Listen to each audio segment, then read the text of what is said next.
The Book of Tea by Kakuzo, Okakura. The Cup of Humanity. Tea began as a medicine and grew into a beverage. In China, in the 8th century, it entered the realm of poetry as one of the polite amusements. The 15th century saw Japan ennoble it into a religion of aestheticism, teaism. Teaism is a cult founded on the adoration of the beautiful among the sordid facts of everyday existence.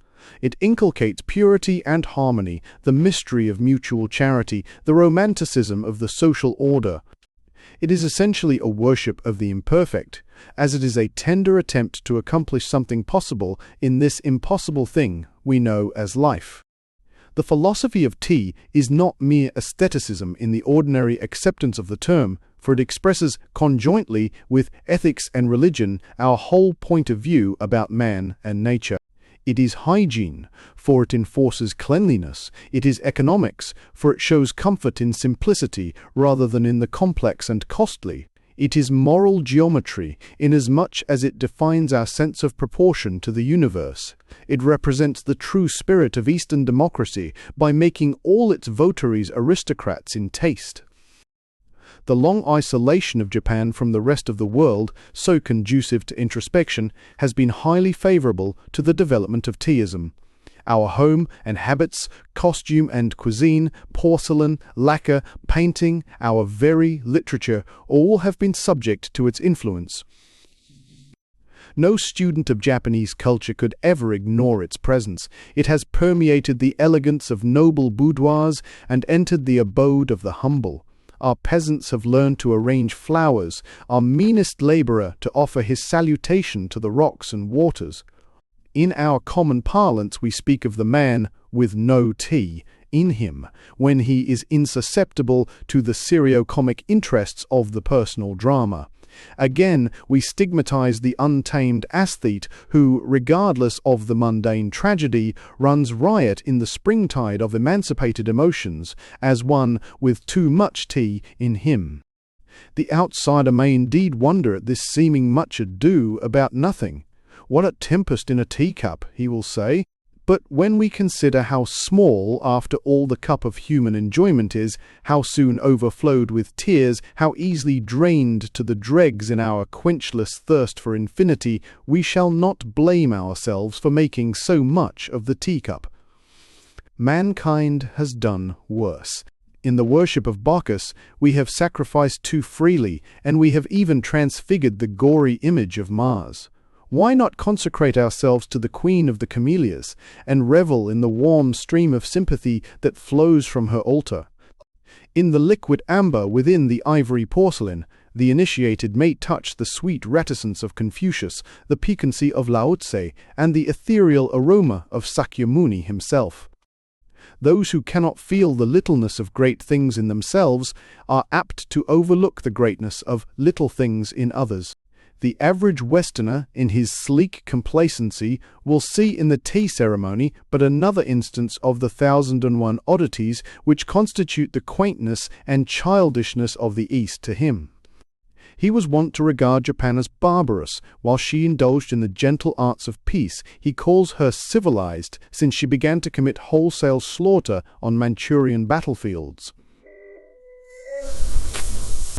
Much comment has been given lately to the code of the samurai, the art of death which makes our soldiers exult in self-sacrifice. But scarcely any attention has been drawn to teaism, which represents so much of our art of life. Fain would we remain barbarians, if our claim to civilization were to be based on the gruesome glory of war. Fain would we await the time when due respect shall be paid to our art and ideals. When will the West understand, or try to understand, the East? We Asiatics are often appalled by the curious web of facts and fancies which has been woven concerning us. We are pictured as living on the perfume of the lotus, if not on mice and cockroaches. It is either impotent fanaticism or else abject voluptuousness. Indian spirituality has been derided as ignorance, Chinese sobriety as stupidity, Japanese patriotism as the result of fatalism. It has been said that we are less sensible to pain and wounds on account of the callousness of our nervous organization.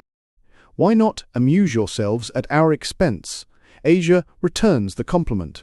There would be further food for merriment if you were to know all that we have imagined and written about you. All the glamour of the perspective is there, all the unconscious homage of wonder, or the silent resentment of the new and undefined. You have been loaded with virtues too refined to be envied, and accused of crimes too picturesque to be condemned. Our writers in the past, the wise men who knew, informed us that you had bushy tails somewhere hidden in your garments, and often dined off a fricassee of newborn babes. Nay, we had something worse against you. We used to think you the most impracticable people on the earth, for you were said to preach what you never practiced. Such misconceptions are fast vanishing amongst us. Commerce has forced the European tongues on many an Eastern port. Asiatic youths are flocking to Western colleges for the equipment of modern education. Our insight does not penetrate your culture deeply, but at least we are willing to learn. Some of my compatriots have adopted too much of your customs and too much of your etiquette, in the delusion that the acquisition of stiff collars and tall silk hats comprised the attainment of your civilization. Pathetic and deplorable as such affectations are, they evince our willingness to approach the West on our knees. Unfortunately, the Western attitude is unfavorable to the understanding of the East. The Christian missionary goes to impart, but not to receive. Your information is based on the meager translations of our immense literature, if not on the unreliable anecdotes of passing travelers. It is rarely that the chivalrous pen of a Lafcadio Hearn or that of the author of The Web of Indian Life enlivens the Oriental darkness with the torch of our own sentiments. Perhaps I betray my own ignorance of the tea cult by being so outspoken. Its very spirit of politeness exacts that you say what you are expected to say, and no more. But I am not to be a polite teaist. So much harm has been done already by the mutual misunderstanding of the New World and the Old, that one need not apologize for contributing his tithe to the furtherance of a better understanding. The beginning of the 20th century would have been spared the spectacle of sanguinary warfare if Russia had condescended to know Japan better. What dire consequences to humanity lie in the contemptuous ignoring of Eastern problems? European imperialism, which does not disdain to raise the absurd cry of the yellow peril, fails to realize that Asia may also awaken to the cruel sense of the white disaster. You may laugh at us for having too much tea, but may we not suspect that you of the West have no tea in your constitution? Let us stop the continents from hurling epigrams at each other, and be sadder if not wiser by the mutual gain of half a hemisphere. We have developed along different lines, but there is no reason why one should not supplement the other. You have gained expansion at the cost of restlessness. We have created a harmony which is weak against aggression. Will you believe it? FD East is better off in some respects than the West. Strangely enough, humanity has so far met in the teacup. It is the only Asiatic ceremonial which commands universal esteem. The white man has scoffed at our religion and our morals, but has accepted the brown beverage without hesitation. The afternoon tea is now an important function in Western society. In the delicate clatter of trays and saucers, in the soft rustle of feminine hospitality, in the common catechism about cream and sugar, we know that the worship of tea is established beyond question. The philosophic resignation of the guest to the fate awaiting him in the dubious decoction proclaims that in this single instance the Oriental spirit reigns supreme. The earliest record of tea in European writing is said to be found in the statement of an Arabian traveller that after the year 879 the main sources of revenue in Canton were the duties on salt and tea. Marco Polo records the deposition of a Chinese minister of finance in 1285 for his arbitrary augmentation of the tea taxes. It was at the period of the great discoveries that the European people began to know more about the extreme Orient. At the end of the 16th century, the Hollanders brought the news that a pleasant drink was made in the East from the leaves of a bush. The travelers, Giovanni Battista Ramusio, 1559, L. Almeida, 1576, Maffano, 1588, Tarira, 1588, also mentioned tea. In the last named year, ships of the Dutch East India Company brought the first tea into Europe. It was known in France in 1636 and reached Russia in 1638. England welcomed it in 1650 and spoke of it as that excellent and by all physicians approved China drink, called by the Chineans cha and by other nations te, alias tea. Like all good things of the world, the propaganda of tea met with opposition. Heretics like Henry Saville, 1678, denounced drinking it as a filthy custom. Jonas Hanway, Essay on Tea, 1756, said that men seem to lose their stature and comeliness, women their beauty, through the use of tea. Its cost at the start, about 15 or 16 shillings a pound, forbade popular consumption and made it regalia for high treatments and entertainments, presents being made thereof to princes and grandees. The coffeehouses of London in the early half of the 18th century became, in fact, tea-houses, the resort of wits like Addison and Steele, who beguiled themselves over their dish of tea. We are reminded, in this connection, what an important part it plays in modern history. Colonial America resigned herself to oppression until human endurance gave way before the heavy duties laid on tea. American independence dates from the throwing of tea chests into Boston Harbor. There is a subtle charm in the taste of tea which makes it irresistible and capable of idealization. Western humorists were not slow to mingle the fragrance of their thought with its aroma. It has not the arrogance of wine, the self-consciousness of coffee, nor the simpering innocence of cocoa.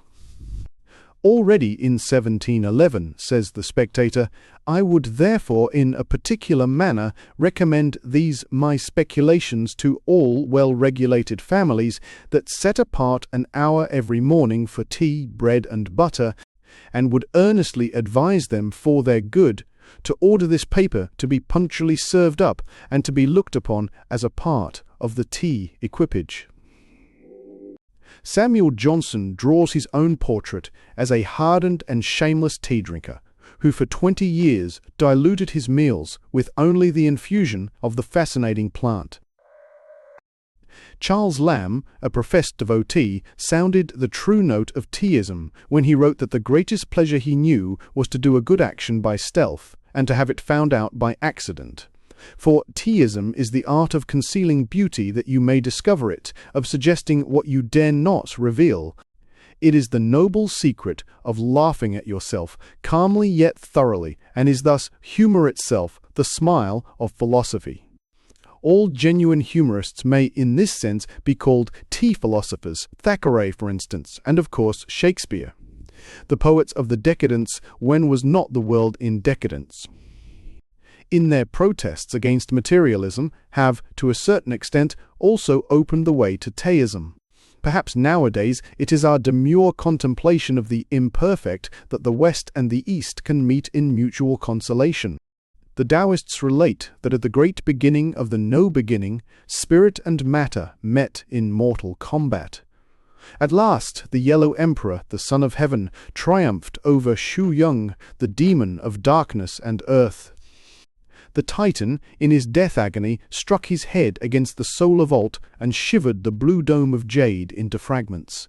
The stars lost their nests, the moon wandered aimlessly among the wild chasms of the night. In despair, the Yellow Emperor sought far and wide for the repairer of the heavens. He had not to search in vain. Out of the eastern sea rose a queen, the divine Nuka, horn-crowned and dragon-tailed, resplendent in her armour of fire. She welded the 5-coloured rainbow in her magic cauldron and rebuilt the Chinese sky. But it is told that Nuka forgot to fill 2 tiny crevices in the blue firmament. Thus began the dualism of love, 2 souls rolling through space and never at rest until they join together to complete the universe. Everyone has to build anew his sky of hope and peace. The heaven of modern humanity is indeed shattered in the cyclopean struggle for wealth and power. The world is groping in the shadow of egotism and vulgarity.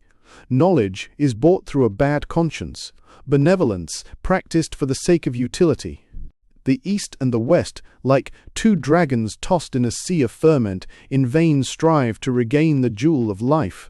We need a Nuka again to repair the grand devastation. We await the great avatar. Meanwhile, let us have a sip of tea. The afternoon glow is brightening the bamboos, the fountains are bubbling with delight, the soughing of the pines is heard in our kettle. Let us dream of evanescence and linger in the beautiful foolishness of things. The schools of tea. Tea is a work of art and needs a master hand to bring out its noblest qualities. We have good and bad tea, as we have good and bad paintings, generally the latter. There is no single recipe for making the perfect tea, as there are no rules for producing a Titian or a Cezanne. Each preparation of the leaves has its individuality, its special affinity with water and heat, its own method of telling a story. The truly beautiful must always be in it. How much do we not suffer through the constant failure of society to recognize this simple and fundamental law of art and life? Lishilai, a Sung poet, has sadly remarked that there were three most deplorable things in the world: the spoiling of fine youths through false education, the degradation of fine art through vulgar admiration, and the utter waste of fine tea through incompetent manipulation. Like art, tea has its periods and its schools. Its evolution may be roughly divided into three main stages: the boiled tea, the whipped tea, and the steeped tea. We moderns belong to the last school. These several methods of appreciating the beverage are indicative of the spirit of the age in which they prevailed. For life is an expression, our unconscious actions, the constant betrayal of our innermost thought. Confucius said that man hideth not. Perhaps we reveal ourselves too much in small things because we have so little of the great to conceal. The tiny incidents of daily routine are as much a commentary of racial ideals as the highest flight of philosophy or poetry, even as the difference in favorite vintage marks the separate idiosyncrasies of different periods and nationalities of Europe, so the tea ideals characterize the various moods of Oriental culture. The cake tea which was boiled, the pounded tea which was whipped, the leaf tea which was steeped, mark the distinct emotional impulses of the Tang, the Sung, and the Ming dynasties of China. If we were inclined to borrow the much-abused terminology of art classification, we might designate them respectively the classic, the romantic, and the naturalistic schools of tea. The tea plant, a native of southern China, was known from very early times to Chinese botany and medicine. It is alluded to in the classics under the various names of Tu, Tese, Cheng, Ka, and Ming, and was highly prized for possessing the virtues of relieving fatigue, delighting the soul, strengthening the will, and repairing the eyesight. It was not only administered as an internal dose, but often applied externally in form of paste to alleviate rheumatic pains. The Taoists claimed it as an important ingredient of the elixir of immortality. The Buddhists used it extensively to prevent drowsiness during their long hours of meditation. By the 4th and 5th centuries, tea became a favorite beverage among the inhabitants of the Yangtze-Kiang Valley. It was about this time that modern ideograph cha was coined, evidently a corruption of the classic tu. The poets of the southern dynasties have left some fragments of their fervent adoration of the froth of the liquid jade. Then emperors used to bestow some rare preparation of the leaves on their high ministers as a reward for eminent services. Yet the method of drinking tea at this stage was primitive in the extreme. The leaves were steamed, crushed in a mortar, made into a cake, and boiled together with rice, ginger, salt, orange peel, spices, milk, and sometimes with onions. The custom obtains at the present day among the Tibetans and various Mongolian tribes, who make a curious syrup of these ingredients. The use of lemon slices by the Russians, who learned to take tea from the Chinese caravansaries, points to the survival of the ancient method. It needed the genius of the Tang dynasty to emancipate tea from its crude state and lead to its final idealization. With Lu Wo in the middle of the 8th century, we have our first apostle of tea. He was born in an age when Buddhism, Taoism, and Confucianism were seeking mutual synthesis. The pantheistic symbolism of the time was urging one to mirror the universal in the particular. Lu Wu, a poet, saw in the tea service the same harmony and order which reigned through all things. In his celebrated work, The Cheking, the Holy Scripture of Tea, he formulated the Code of Tea. He has since been worshipped as the tutelary god of the Chinese tea merchants. The Cheking consists of 3 volumes and 10 chapters. In the first chapter, Lu Wu treats of the nature of the tea plant, in the second of the implements for gathering the leaves, in the third of the selection of the leaves. According to him, the best quality of the leaves must have creases like the leathern boot of Tartar horsemen, curl like the dewlap of a mighty bullock, unfold like a mist rising out of a ravine, gleam like a lake touched by a zephyr, and be wet and soft like fine earth newly swept by rain. The 4th chapter is devoted to the enumeration and description of the 24 members of the tea equipage, beginning with the tripod brazier and ending with the bamboo cabinet for containing all these utensils. Here we notice Lu Wu's predilection for Taoist symbolism. Also, it is interesting to observe in this connection the influence of tea on Chinese ceramics. The celestial porcelain, as is well known, had its origin in an attempt to reproduce the exquisite shade of jade, resulting in the Tang dynasty in the blue glaze of the south and the white glaze of the north, Luo considered the blue as the ideal color for the teacup, as it lent additional greenness to the beverage, whereas the white made it look pinkish and distasteful. It was because he used cake tea.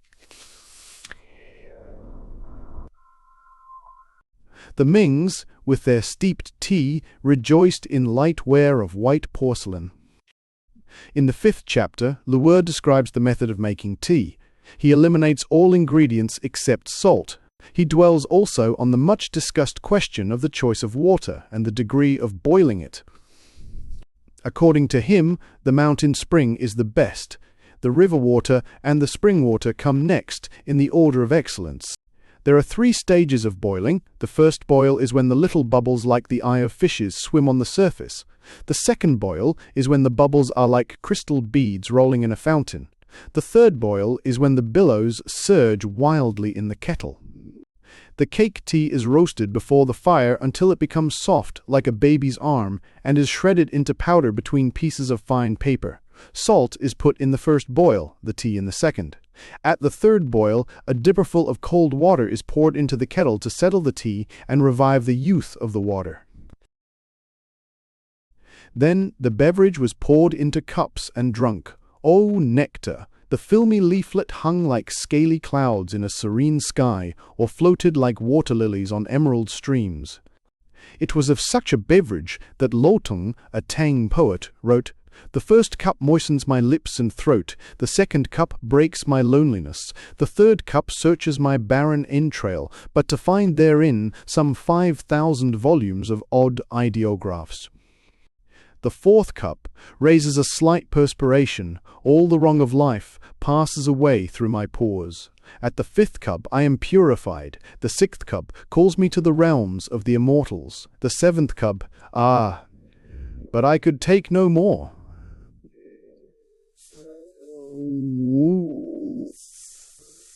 Let me ride on this sweet breeze and waft away thither. The remaining chapters of the Cheking treat of the vulgarity of the ordinary methods of tea drinking, a historical summary of illustrious tea drinkers, the famous tea plantations of China, the possible variations of the tea service, and illustrations of the tea utensils. The last is unfortunately lost. The appearance of the Cheking must have created considerable sensation at the time. Lu Wu was befriended by the Emperor Taisong 763-2779, and his fame attracted many followers. Some exquisites were said to have been able to detect the tea made by Lu Wu from that of his disciples. One Mandarin has his name immortalized by his failure to appreciate the tea of this great master. In the Sung dynasty, the whipped tea came into fashion and created the second school of tea.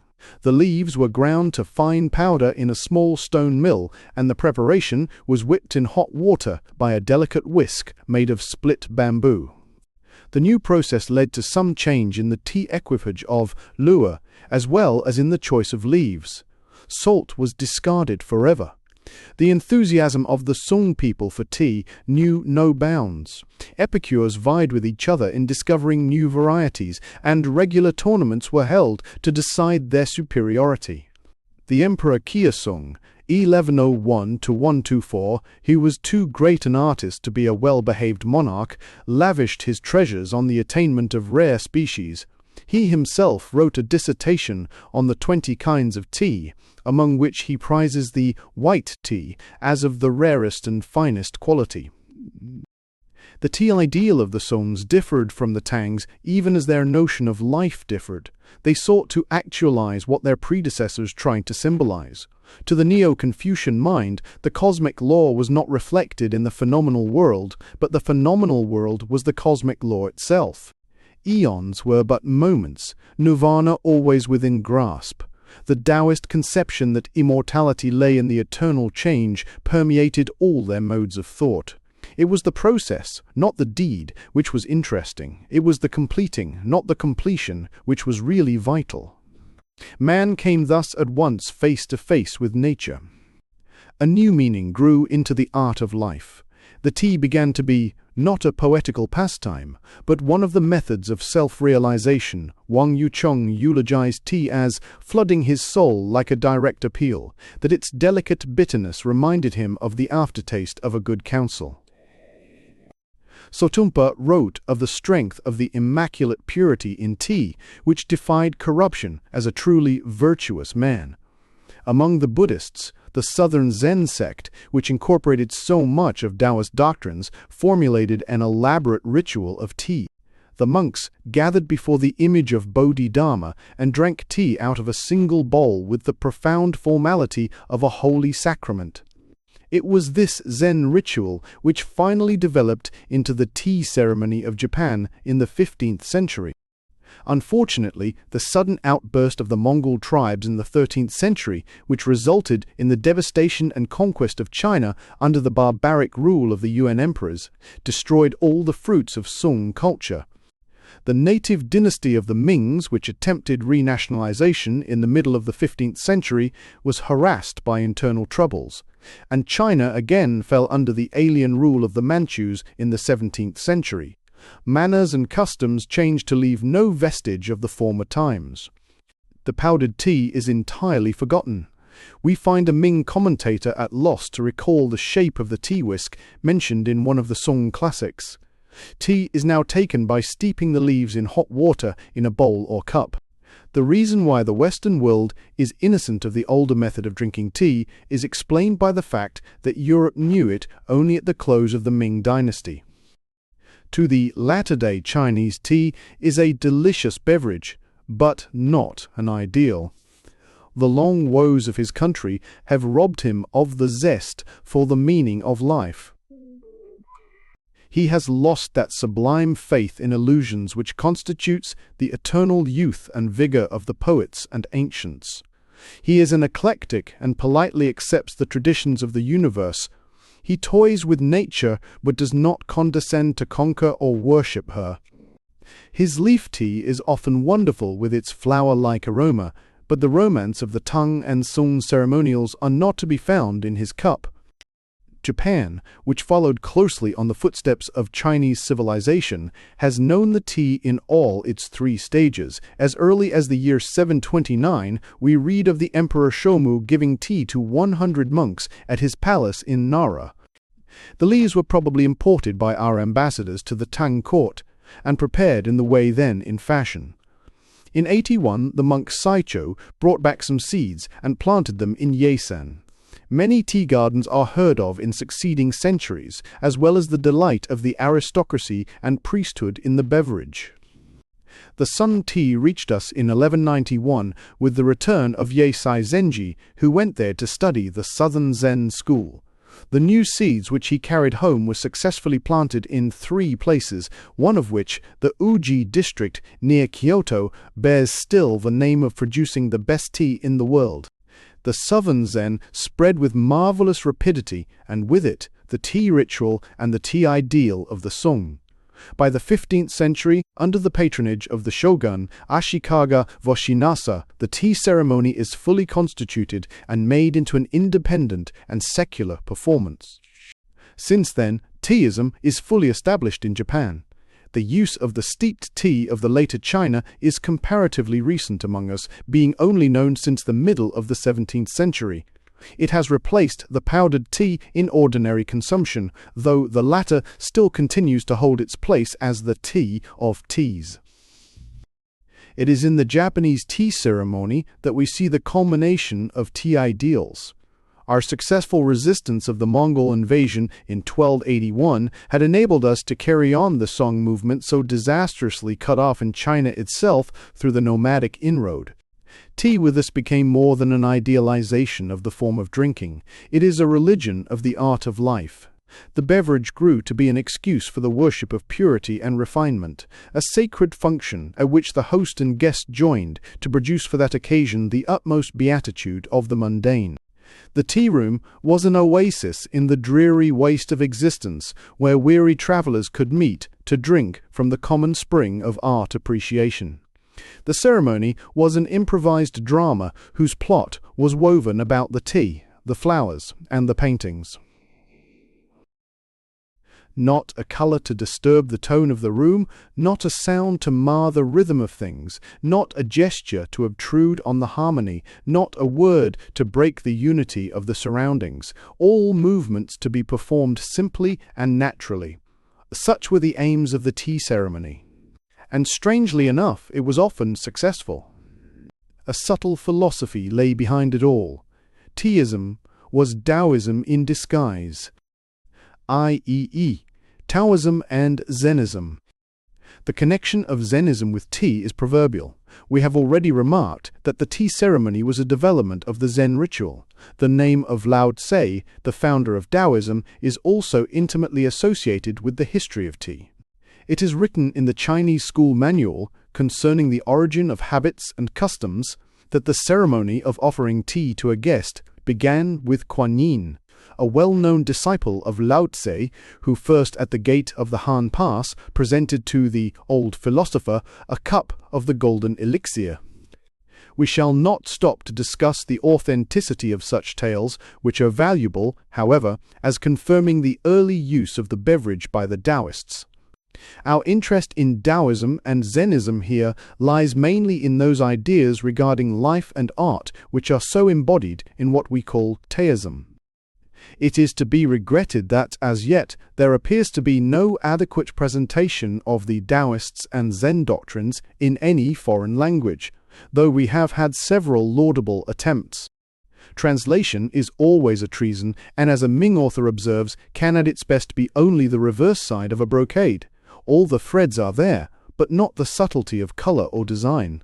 But, after all, what great doctrine is there which is easy to expound? The ancient sages never put their teachings in systematic form. They spoke in paradoxes, for they were afraid of uttering half-truths. They began by talking like fools and ended by making their hearers wise. Lao Tse himself, with his quaint humor, says, "If people of inferior intelligence hear of the Tao, they laugh immensely. It would not be the Tao unless they laughed at it." The Tao literally means a path. It has been severally translated as the way, the absolute, the law, nature, supreme reason, the mode. These renderings are not incorrect, for the use of the term by the Taoists differs according to the subject matter of the inquiry. Lao Tse himself spoke of it thus: "There is a thing which is all-containing, which was born before the existence of heaven and earth. How silent, how solitary, it stands alone and changes not.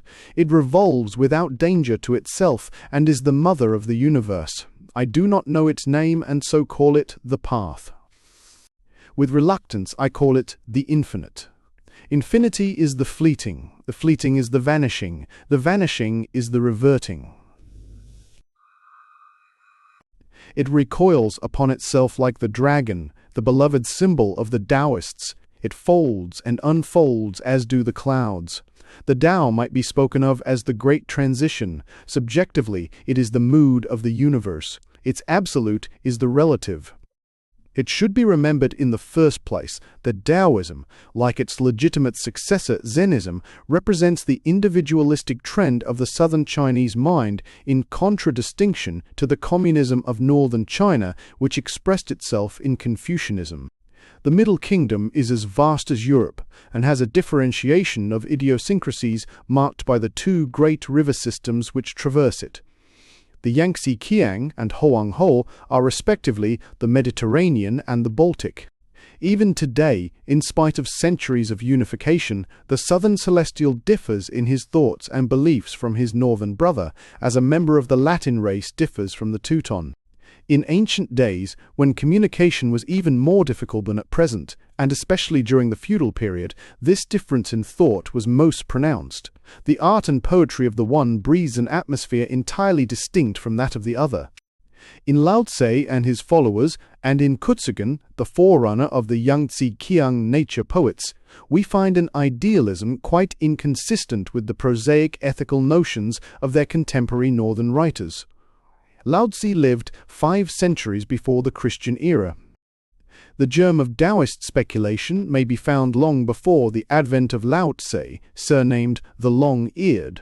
The archaic records of China, especially the Book of Changes, foreshadow his thought, but the great respect paid to the laws and customs of that classic period of Chinese civilization, which culminated with the establishment of the Zhou dynasty in the 16th century B, kept the development of individualism in check for a long while, so that it was not until after the disintegration of the Zhou dynasty and the establishment of innumerable independent kingdoms that it was able to blossom forth in the luxuriance of free thought.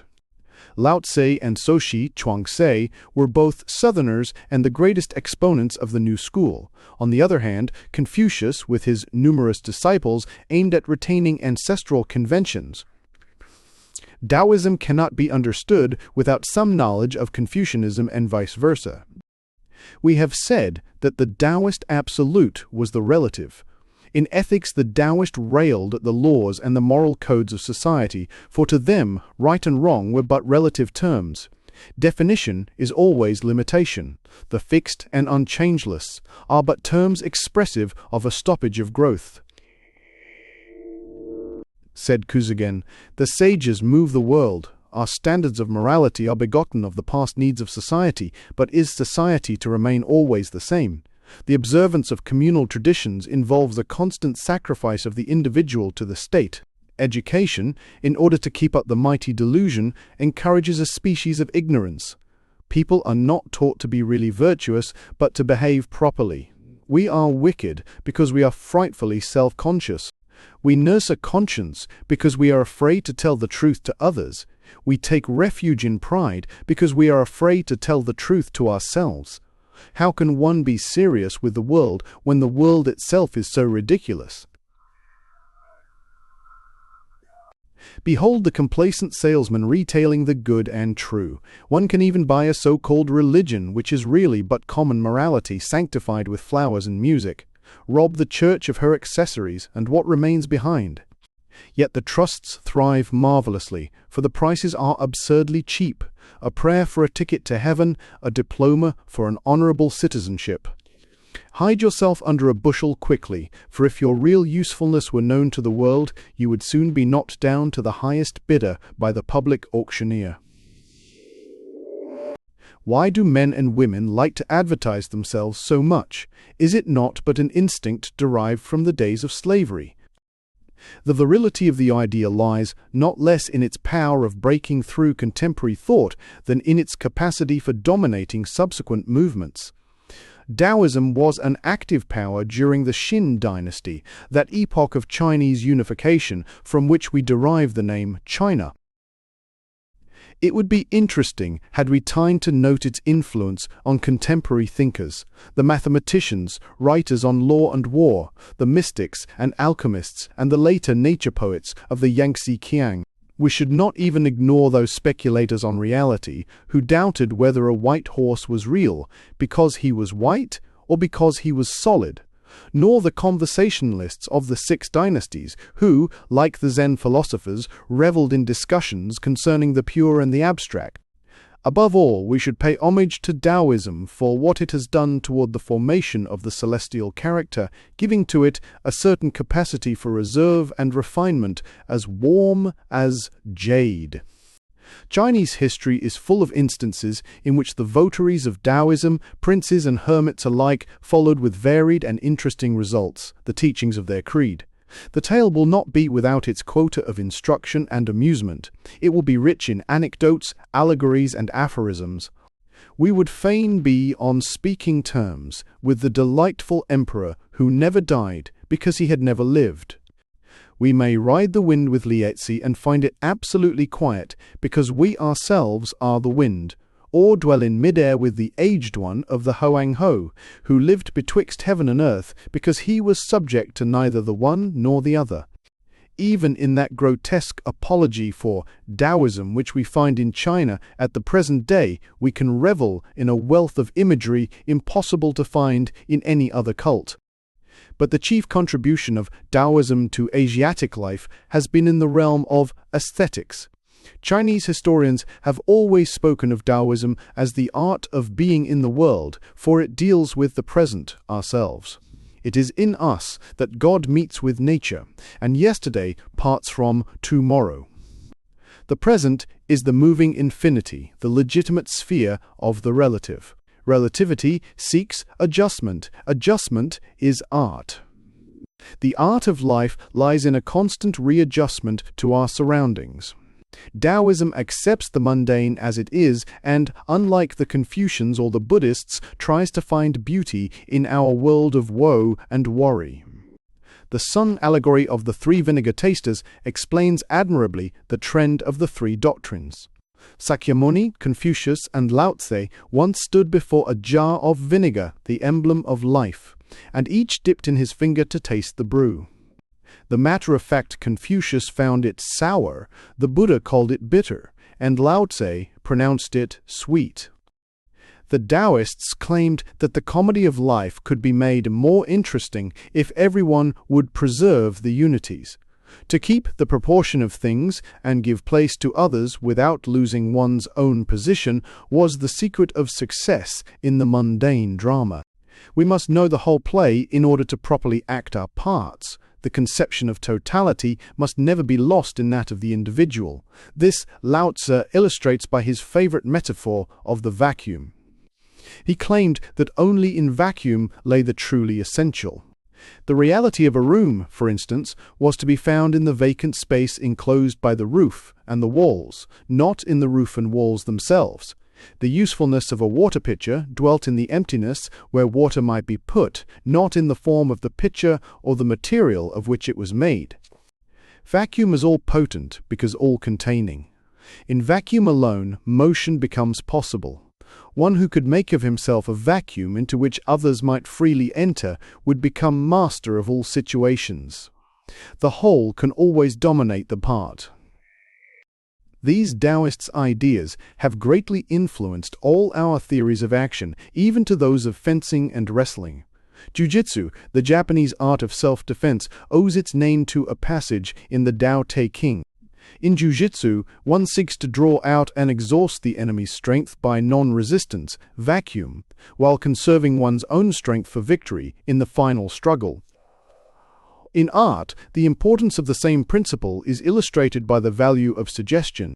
In leaving something unsaid, the beholder is given a chance to complete the idea, and thus a great masterpiece irresistibly rivets your attention until you seem to become actually a part of it. A vacuum is there for you to enter and fill up the full measure of your aesthetic emotion. He who had made himself master of the art of living was the real man of the Taoist. At birth, he enters the realm of dreams only to awaken to reality at death. He tempers his own brightness in order to merge himself into the obscurity of others. He is reluctant as one who crosses a stream in winter, hesitating as one who fears the neighborhood, respectful like a guest, trembling like ice that is about to melt, unassuming like a piece of wood not yet carved, vacant like a valley, formless like troubled waters. To him the three jewels of life were pity, economy, and modesty. If now we turn our attention to Zenism, we shall find that it emphasizes the teachings of Taoism. Zen is a name derived from the Sanskrit word dhyana, which signifies meditation. It claims that through consecrated meditation may be attained supreme self-realization. Meditation is one of the 6 ways through which Buddhahood may be reached, and the Zen sectarians affirm that Sakyamuni laid special stress on this method in his later teachings, handing down the rules to his chief disciple, Kashyapa. According to their tradition, Kashyapa, the first Zen patriarch, imparted the secret to Ananda, who in turn passed it on to successive patriarchs until it reached Bodhidharma, the 28th. There is much uncertainty about the history of these patriarchs and their doctrines. In its philosophical aspect, early Zenism seems to have affinity on one hand to the Indian negativism of Nagarjuna and on the other to the Nan philosophy formulated by Sancharacharya. The first teaching of Zen, as we know it at the present day, must be attributed to the 6th Chinese patriarch, Yeno 637-703, founder of Southern Zen, so-called from the fact of its predominance in southern China. He is closely followed by the great Baso Died 788, who made of Zen a living influence in celestial life. Hyakujo 7-9, a 10,000, the pupil of Baso, first instituted the Zen monastery and established a ritual and regulations for its government. In the discussions of the Zen school after the time of Baso, we find the play of the Yangtze Kiang mind causing an accession of native modes of thought, in contrast to the former Indian idealism. Whatever sectarian pride may assert to the contrary, one cannot help being impressed by the similarity of Southern Zen to the teachings of Lao Tzu and the Taoist conversationalists. In the Tao Te King, we already find allusions to the importance of self-concentration and the need of properly regulating the breath, essential points in the practice of Zen meditation. Some of the best commentaries on the Book of Lao Tzu have been written by Zen scholars. Zenism, like Taoism, is the worship of relativity. One master defines Zen as the art of feeling the polar star in the southern sky. Truth can be reached only through the comprehension of opposites. Again, Zenism, like Taoism, is a strong advocate of individualism. Nothing is real except that which concerns the working of our own minds. Yeno, the 6th patriarch, once saw 2 monks watching the flag of a pagoda fluttering in the wind. One said, "It is the wind that moves." The other said, "It is the flag that moves." But Yeno explained to them that the real movement was neither of the wind nor the flag, but of something within their own minds. Hyakujo was walking in the forest with a disciple when a hare scurried off at their approach. "Why does the hare fly from you?" asked Hyakujo. "Because he is afraid of me," was the answer. "No," said the master, "it is because you have murderous instinct." The dialogue recalls that of Soshi Chongtse, the Taoist. One day, Soshi was walking on the bank of a river with a friend. "How delightfully the fishes are enjoying themselves in the water," exclaimed Soshi. His friend spake to him thus, "You are not a fish, how do you know that the fishes are enjoying themselves?" "You are not myself," returned Soshi, "how do you know that I do not know that the fishes are enjoying themselves?" Zen was often opposed to the precepts of orthodox Buddhism, even as Taoism was opposed to Confucianism. To the transcendental insight of the Zen, words were but an encumbrance to thought, the whole sway of Buddhist scriptures only commentaries on personal speculation. The followers of Zen aimed at direct communion with the inner nature of things, regarding their outward accessories only as impediments to a clear perception of truth. It was this love of the abstract that led the Zen to prefer black and white sketches to the elaborately colored paintings of the classic Buddhist school. Some of the Zen even became iconoclastic, as a result of their endeavor to recognize the Buddha in themselves rather than through images and symbolism. We find Tanka Wosho breaking up a wooden statue of Buddha on a wintry day to make a fire. "What sacrilege!" said the horror-stricken bystander. "I wish to get the Shali out of the ashes," calmly rejoined the Zen. "But you certainly will not get Shali from this image," was the angry retort, to which Tanka replied, "If I do not, this is certainly not a Buddha, and I am committing no sacrilege." Then he turned to warm himself over the kindling fire. A special contribution of Zen to Eastern thought was its recognition of the mundane as of equal importance with the spiritual. It held that, in the great relation of things, there was no distinction of small and great, an atom possessing equal possibilities with the universe. The seeker for perfection must discover in his own life the reflection of the inner light. The organization of the Zen monastery was very significant of this point of view. To every member, except the abbot, was assigned some special work in the caretaking of the monastery, and, curiously enough, to the novices was committed the lighter duties, while to the most respected and advanced monks were given the more irksome and menial tasks. Such services formed a part of the Zen discipline, and every least action must be done absolutely perfectly. Thus, many a weighty discussion ensued while weeding the garden, paring a turnip, or serving tea. The whole ideal of teaism is a result of the Zen conception of greatness in the smallest incidents of life. Taoism furnished the basis for aesthetic ideals. Zenism made them practical. If the tea room. To European architects brought up on the traditions of stone and brick construction, our Japanese method of building with wood and bamboo seems scarcely worthy to be ranked as architecture. It is but quite recently that a competent student of Western architecture has recognized and paid tribute to the remarkable perfection of our great temples. Such being the case as regards our classic architecture, we could hardly expect the outsider to appreciate the subtle beauty of the tea room, its principles of construction and decoration being entirely different from those of the West. The tea room, the sukiya, does not pretend to be other than a mere cottage, a straw hut as we call it. The original ideographs for sukiya mean the abode of fancy.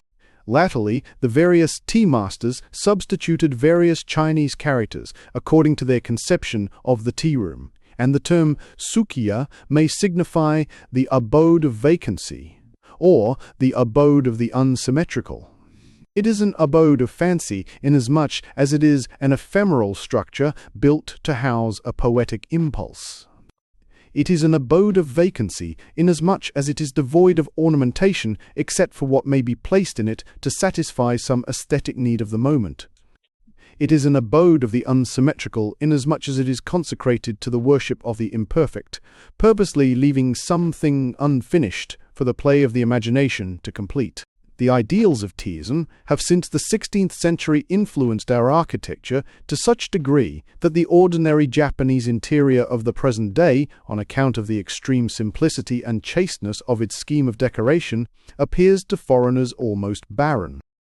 The first independent tea room was the creation of Seno Soyeki, commonly known by his later name of Rikyu, the greatest of all tea masters, who, in the 16th century, under the patronage of Taiko Hideyoshi, instituted and brought to a high state of perfection the formalities of the tea ceremony. The proportions of the tea room had been previously determined by Jowo, a famous tea master of the 15th century. The early tea room consisted merely of a portion of the ordinary drawing room partitioned off by screens for the purpose of the tea gathering. The portion partitioned off was called the Kokoi enclosure, a name still applied to those tea rooms which are built into a house and are not independent constructions. The sukiya consists of the tea room proper, designed to accommodate not more than 5 persons, a number suggestive of the saying more than the Graces and less than the Muses, an anteroom, mitsuya, where the tea utensils are washed and arranged before being brought in. A portico, makii, in which the guests wait until they receive the summons to enter the tea room, and a garden path, the roji, which connects the makii with the tea room. The tea room is unimpressive in appearance. It is smaller than the smallest of Japanese houses, while the materials used in its construction are intended to give the suggestion of refined poverty. Yet we must remember that all this is the result of profound artistic forethought, and that the details have been worked out with care, perhaps even greater than that expended on the building of the richest palaces and temples. A good tea room is more costly than an ordinary mansion, for the selection of its materials, as well as its workmanship, requires immense care and precision. Indeed, the carpenters employed by the tea masters form a distinct and highly honored class among artisans, their work being no less delicate than that of the makers of lacquer cabinets. The tea room is not only different from any production of Western architecture, but also contrasts strongly with the classical architecture of Japan itself.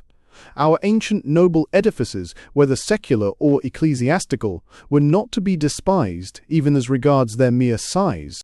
The few that have been spared in the disastrous conflagrations of centuries are still capable of awing us by the grandeur and richness of their decoration. Huge pillars of wood from 2 to 3 feet in diameter and from 30 to 40 feet high, supported by a complicated network of brackets, the enormous beams which groaned under the weight of the tile-covered roofs.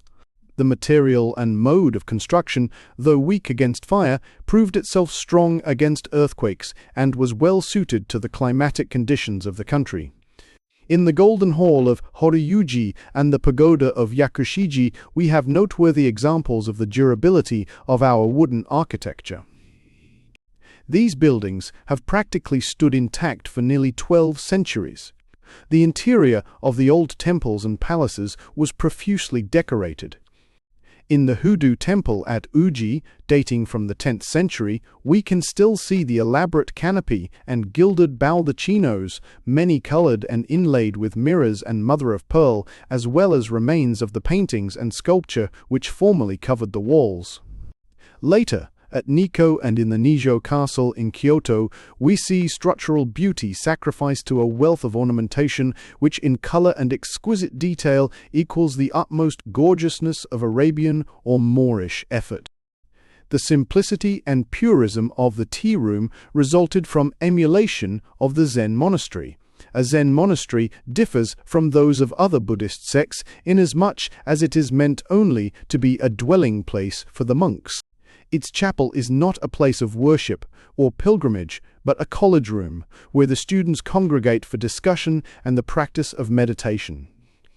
The room is bare except for a central alcove in which, behind the altar, is a statue of Bodhidharma, the founder of the sect, or of Sakyamuni, attended by Kashyapa and Ananda, the 2 earliest Zen patriarchs.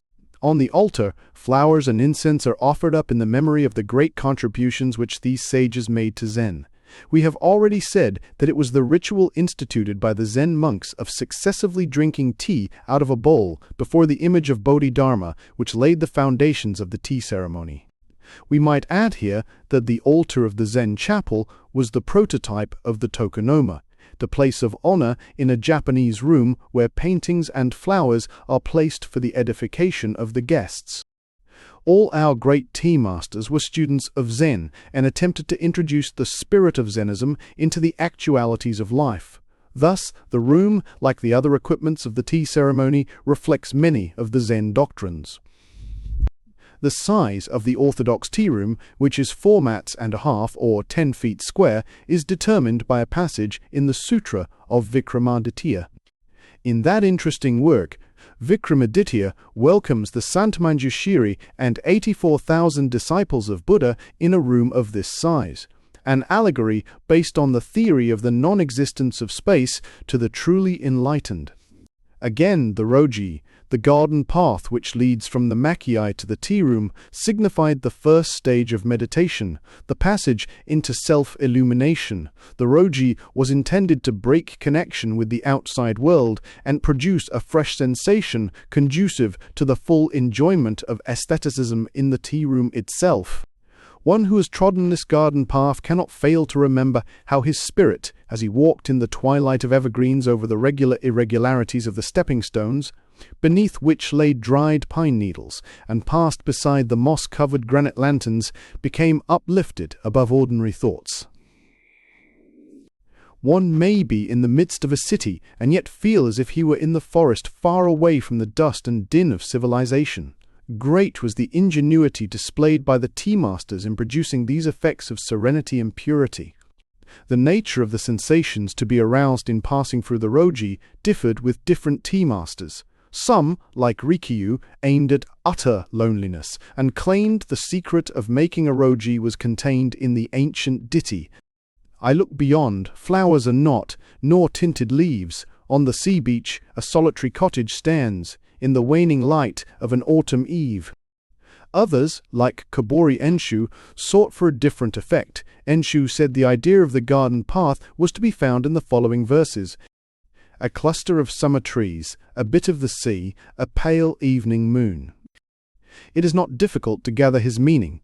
He wished to create the attitude of a newly awakened soul still lingering amid shadowy dreams of the past, yet bathing in the sweet unconsciousness of a mellow spiritual light, and yearning for the freedom that lay in the expanse beyond. Thus prepared, the guest will silently approach the sanctuary, and, if a samurai, will leave his sword on the rack beneath the eaves, the tea room being pre-eminently the house of peace. Then he will bend low and creep into the room through a small door not more than 3 feet in height. This proceeding was incumbent on all guests, high and low alike, and was intended to inculcate humility. The order of precedence having been mutually agreed upon, while resting in the makiai, the guests one by one will enter noiselessly and take their seats, first making obeisance to the picture or flower arrangement on the tokonoma. The host will not enter the room until all the guests have seated themselves and quiet reigns, with nothing to break the silence save the note of the boiling water in the iron kettle. The kettle sings well, for pieces of iron are so arranged in the bottom as to produce a peculiar melody in which one may hear the echoes of a cataract, muffled by clouds, of a distant sea breaking among the rocks, a rainstorm sweeping through a bamboo forest, or of the soughing of pines on some faraway hill. Even in the daytime, the light in the room is subdued, for the low eaves of the slanting roof admit but few of the sun's rays. Everything is sober in tint from the ceiling to the floor. The guests themselves have carefully chosen garments of unobtrusive colors. The mellowness of age is overall, everything suggestive of recent acquirement being tabooed, save only the one note of contrast furnished by the bamboo dipper and the linen napkin, both immaculately white and new. However faded the tea room and the tea equipage may seem, everything is absolutely clean. Not a particle of dust will be found in the darkest corner, for if any exists, the host is not a tea master. One of the first requisites of a tea master is the knowledge of how to sweep, clean, and wash, for there is an art in cleaning and dusting. A piece of antique metalwork must not be attacked with the unscrupulous zeal of the Dutch housewife. Dripping water from a flower vase need not be wiped away, for it may be suggestive of dew and coolness. In this connection, there is a story of Rikyu, which well illustrates the ideas of cleanliness entertained by the tea masters. Rikyu was watching his son Shoun as he swept and watered the garden path. "Not clean enough," said Rikyu, when Shoun had finished his task and bade him try again. "You." After a weary hour, the son turned to Rikyu. "Father, there is nothing more to be done. The steps have been washed for the 3rd time. The stone lanterns and the trees are well sprinkled with water. Moss and lichens are shining with a fresh verdure. Not a twig, not a leaf have I left on the ground." "Young fool," chided the tea master, "that is not the way a garden path should be swept." Saying this, Rikyu stepped into the garden, shook a tree, and scattered over the garden gold and crimson leaves, scraps of the brocade of autumn. What Rikyu demanded was not cleanliness alone, but the beautiful and the natural also. The name, Abode of Fancy, implies a structure created to meet some individual artistic requirement. The tea room is made for the tea master, not the tea master for the tea room. It is not intended for posterity and is therefore ephemeral. The idea that everyone should have a house of his own is based on an ancient custom of the Japanese race, Shinto superstition, ordaining that every dwelling should be evacuated on the death of its chief occupant. Another early custom was that a newly built house should be provided for each couple that married. It is on account of such customs that we find the imperial capitals so frequently removed from one site to another in ancient days. The rebuilding, every 20 years, of Aise Temple, the supreme shrine of the sun goddess, is an example of one of these ancient rites which still obtain at the present day. The observance of these customs was only possible with some form of construction, as that furnished by our system of wooden architecture, easily pulled down, easily built up. A more lasting style, employing brick and stone, would have rendered migrations impracticable, as indeed they became when the more stable and massive wooden construction of China was adopted by us after the Nara period. With the predominance of Zen individualism in the 15th century, however, the old idea became imbued with a deeper significance as conceived in connection with the tea room. Zenism, with the Buddhist theory of evanescence and its demands for the mastery of spirit over matter, recognized the house only as a temporary refuge for the body. The body itself was but as a hut in the wilderness, a flimsy shelter made by tying together the grasses that grew around. When these ceased to be bound together, they again became resolved into the original waste. In the tea room, fugitiveness is suggested in the thatched roof, frailty in the slender pillars, lightness in the bamboo support, apparent carelessness in the use of commonplace materials. The eternal is to be found only in the spirit which, embodied in these simple surroundings, beautifies them with the subtle light of its refinement. That the tea room should be built to suit some individual taste is an enforcement of the principle of vitality in art.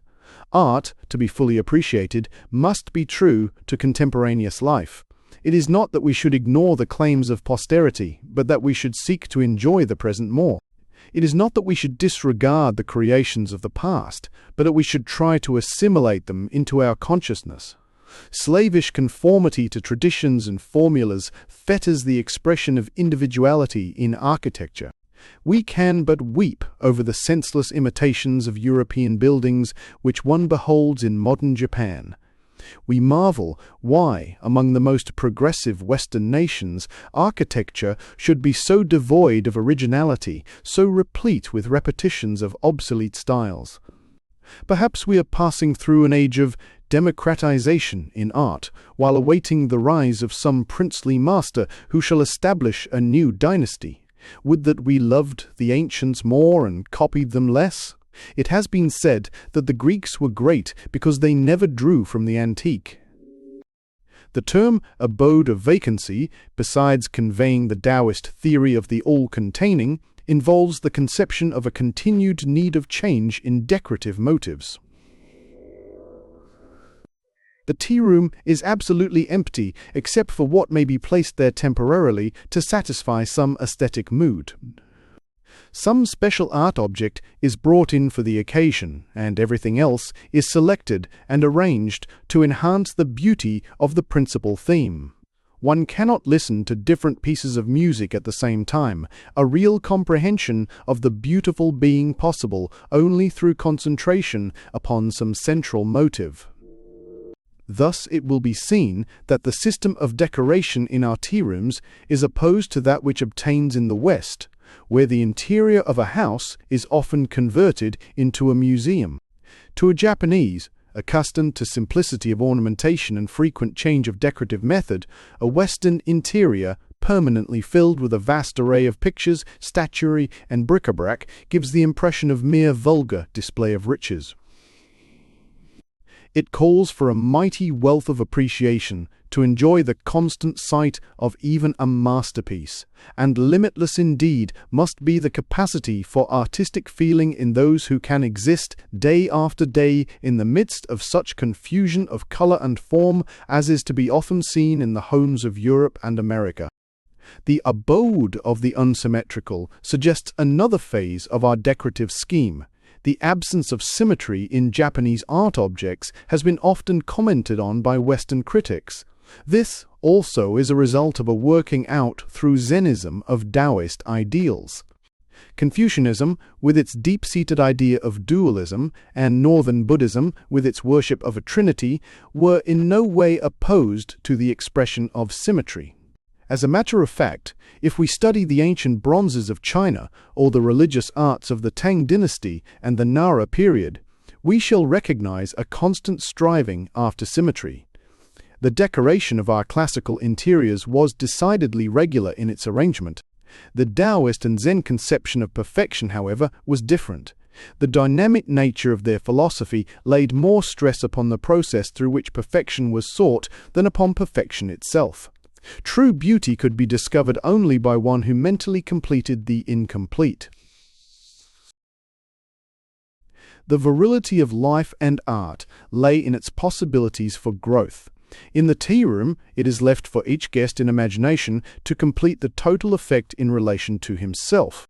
Since Zennism has become the prevailing mode of thought, the art of the extreme Orient has purposefully avoided the symmetrical as expressing not only completion, but repetition. Uniformity of design was considered fatal to the freshness of imagination.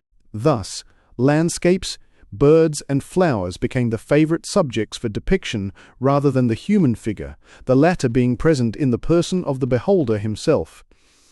We are often too much in evidence as it is, and in spite of our vanity, even self-regard is apt to become monotonous.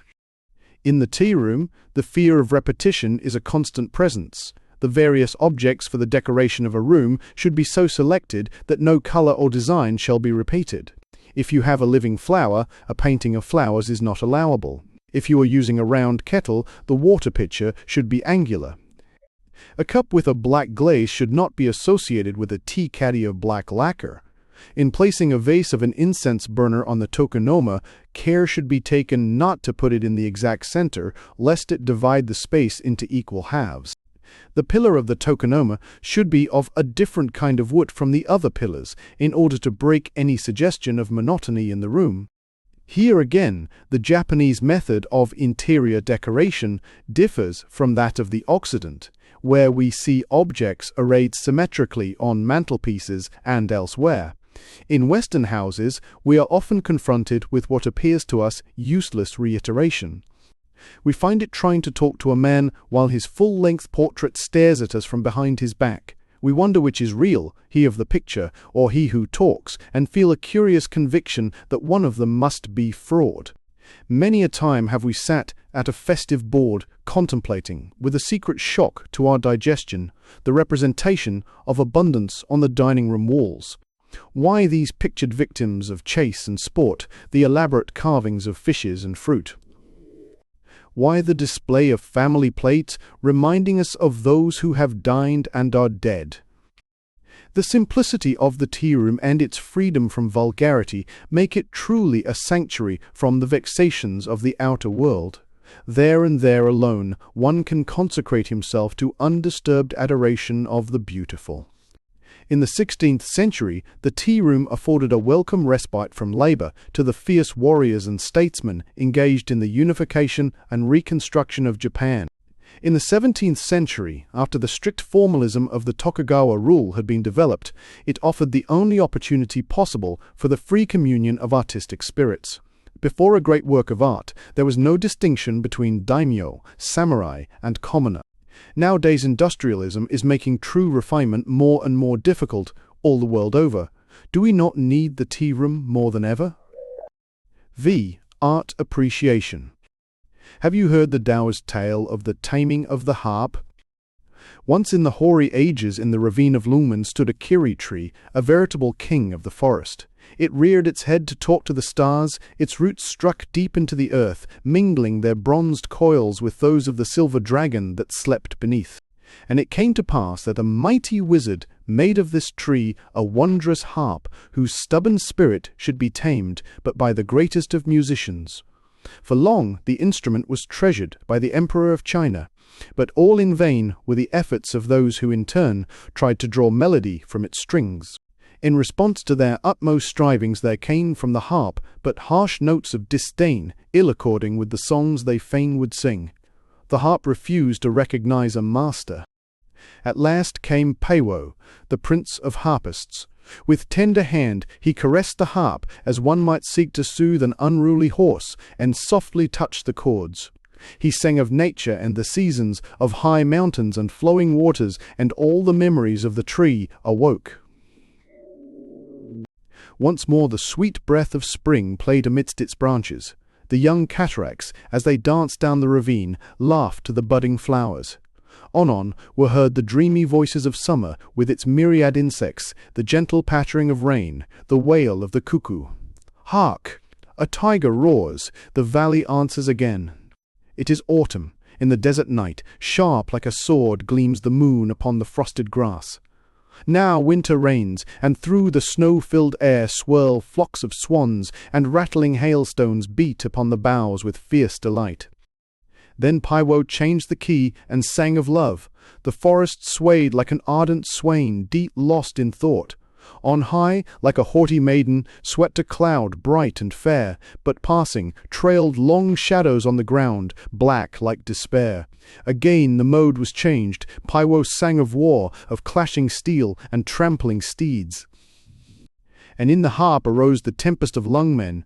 The dragon rode the lightning. The thundering avalanche crashed through the hills.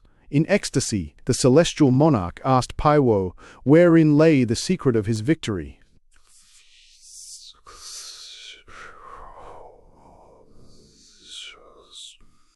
I left the harp to choose its theme, and knew not truly whether the harp had been Peiwo or Peiwo were the harp. This story well illustrates the mystery of art appreciation. The masterpiece is a symphony played upon our finest feelings. True art is Peiwo, and we the harp of Lungmen. At the magic touch of the beautiful, the secret chords of our being are awakened, we vibrate and thrill in response to its call. Mind speaks to mind. We listen to the unspoken. We gaze upon the unseen. The master calls forth notes we know not of. Memories long forgotten all come back to us with a new significance. Hopes stifled by fear, yearnings that we dare not recognize, stand forth in new glory. Our mind is the canvas on which the artists lay their color, their pigments are our emotions, their chiaroscuro, the light of joy, the shadow of sadness. The masterpiece is of ourselves as we are of the masterpiece. The sympathetic communion of minds necessary for art appreciation must be based on mutual concession. The spectator must cultivate the proper attitude for receiving the message, as the artist must know how to impart it. The tea master, Kobori Enshu, himself a daimyo, has left to us these memorable words: "Approach a great painting as thou wouldst approach a great prince." In order to understand a masterpiece, you must lay yourself low before it and await with bated breath its least utterance. An eminent Sung critic once made a charming confession. Said he, "In my young days I praised the master whose pictures I liked, but as my judgment matured, I praised myself for liking what the masters had chosen to have me like." It is to be deplored that so few of us really take pains to study the moods of the masters. In our stubborn ignorance we refuse to render them this simple courtesy, and thus often miss the rich repast of beauty spread before our very eyes. A master has always something to offer, while we go hungry solely because of our own lack of appreciation.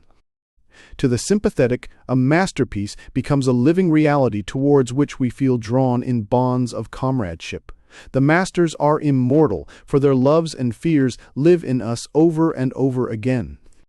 It is rather the soul than the hand, the man than the technique, which appeals to us. The more human the call, the deeper is our response. It is because of this secret understanding between the master and ourselves that in poetry or romance we suffer and rejoice with the hero and heroine. Chikamatsu, our Japanese Shakespeare, has laid down as one of the first principles of dramatic composition the importance of taking the audience into the confidence of the author. Several of his pupils submitted plays for his approval, but only one of the pieces appealed to him. It was a play somewhat resembling The Comedy of Errors, in which twin brethren suffer through mistaken identity. This, said Chikamatsu, has the proper spirit of the drama, for it takes the audience into consideration. The public is permitted to know more than the actors. It knows where the mistake lies, and pities the poor figures on the board who innocently rush to their fate. The great masters both of the East and the West never forgot the value of suggestion as a means for taking the spectator into their confidence. Who can contemplate a masterpiece without being awed by the immense vista of thought presented to our consideration? How familiar and sympathetic are they all? How cold in contrast the modern commonplaces! In the former, we feel the warm outpouring of a man's heart. In the latter, only a formal salute. Engrossed in his technique, the modern rarely rises above himself. Like the musicians who vainly invoke the lungmen harp, he sings only of himself. His works may be nearer science, but are further from humanity.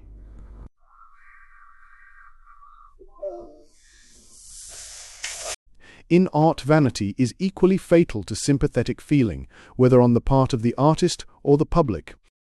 Nothing is more hallowing than the union of kindred spirits in art. At the moment of meeting, the art lover transcends himself. At once he is and is not. He catches a glimpse of infinity, but words cannot voice his delight, for the eye has no tongue. Freed from the fetters of matter, his spirit moves in the rhythm of things. It is thus that art becomes akin to religion and ennobles mankind. It is this which makes a masterpiece something sacred. In the old days, the veneration in which the Japanese held the work of the great artist was intense. The tea-masters guarded their treasures with religious secrecy, and it was often necessary to open a whole series of boxes, one within another, before reaching the shrine itself. The silken wrapping within whose soft folds lay the Holy of Holies. Rarely was the object exposed to view, and then only to the initiated. At the time when teaism was in the ascendancy, the Taiko's generals would be better satisfied with the present of a rare work of art than a large grant of territory as a reward of victory. Many of our favorite dramas are based on the loss and recovery of a noted masterpiece. For instance, in one play, The Palace of Lord Hosokawa, in which was preserved the celebrated painting of Daruma by Sesson, suddenly takes fire through the negligence of the samurai in charge. Resolved at all hazards to rescue the precious painting, he rushes into the burning building and seizes the keimono, only to find all means of exit cut off by the flames. Thinking only of the picture, he slashes open his body with his sword, wraps his torn sleeve about the sesson, and plunges it into the gaping wound. The fire is at last extinguished. Among the smoking embers is found a half-consumed corpse, within which reposes the treasure uninjured by the fire. Horrible as such tales are, they illustrate the great value that we set upon a masterpiece, as well as the devotion of a trusted samurai. We must remember, however, that art is of value only to the extent that it speaks to us. It might be a universal language if we ourselves were universal in our sympathies.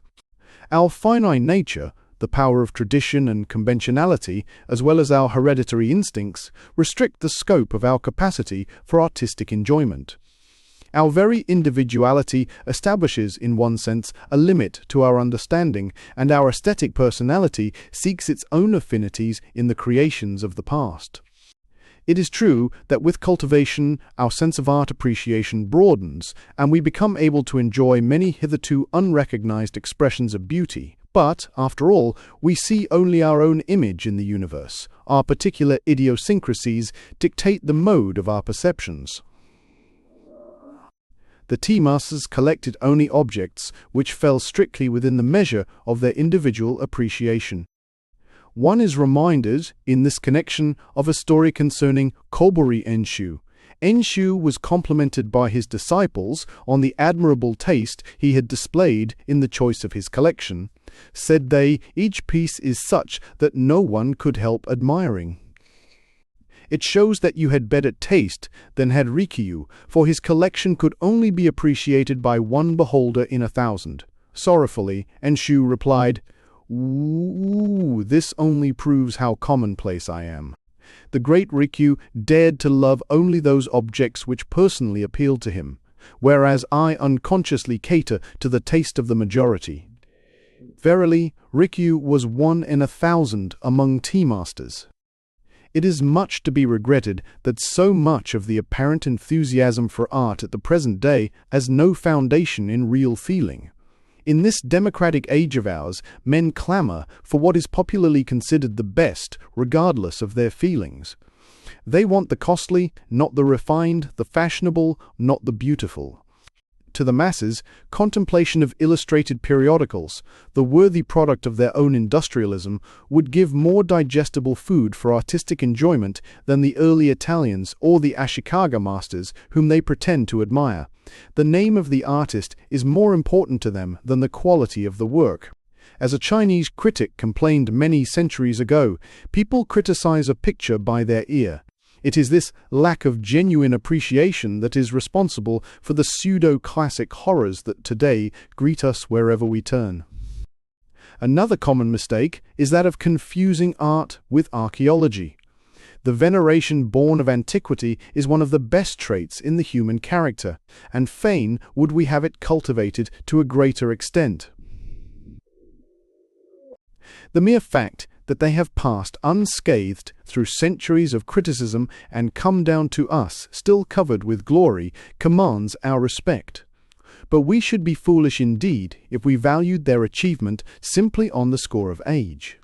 Yet we allow our historical sympathy to override our aesthetic discrimination. We offer flowers of approbation when the artist is safely laid in his grave. The 19th century, pregnant with the theory of evolution, has moreover created in us the habit of losing sight of the individual in the species. A collector is anxious to acquire specimens to illustrate a period or a school, and forgets that a single masterpiece can teach us more than any number of the mediocre products of a given period or school. We classify too much and enjoy too little. The sacrifice of the aesthetic to the so-called scientific method of exhibition has been the bane of many museums. The claims of contemporary art cannot be ignored in any vital scheme of life. The art of today is that which really belongs to us. It is our own reflection. In condemning it, we but condemn ourselves. We say that the present age possesses no art. Who is responsible for this? It is indeed a shame that despite all our rhapsodies about the ancients, we pay so little attention to our own possibilities. Struggling artists, weary souls lingering in the shadow of cold disdain. The past may well look with pity at the poverty of our civilization. The future will laugh at the barrenness of our art. We are destroying the beautiful in life. Would that some great wizard might from the stem of society shape a mighty harp whose strings would resound to the touch of genius? Fie, flowers. In the trembling grey of a spring dawn, when the birds were whispering in mysterious cadence among the trees, have you not felt that they were talking to their mates about the flowers? Surely with mankind the appreciation of flowers must have been coeval with the poetry of love. We're better than in a flower, sweet in its unconsciousness, fragrant because of its silence. Can we image the unfolding of a virgin soul? The primeval man, in offering the first garland to his maiden, thereby transcended the brute.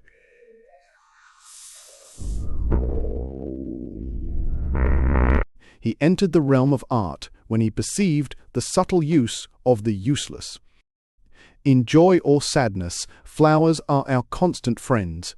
We eat, drink, sing, dance, and flirt with them. We wed and christen with flowers. We dare not die without them.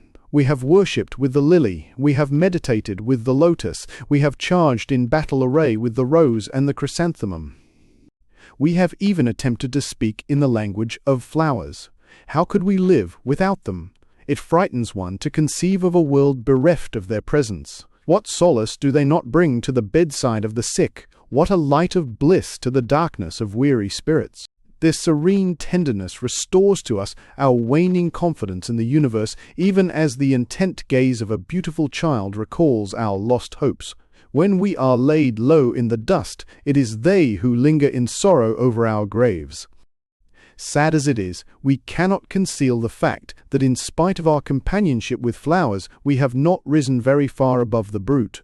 Scratch the sheepskin, and the wolf within us will soon show his teeth.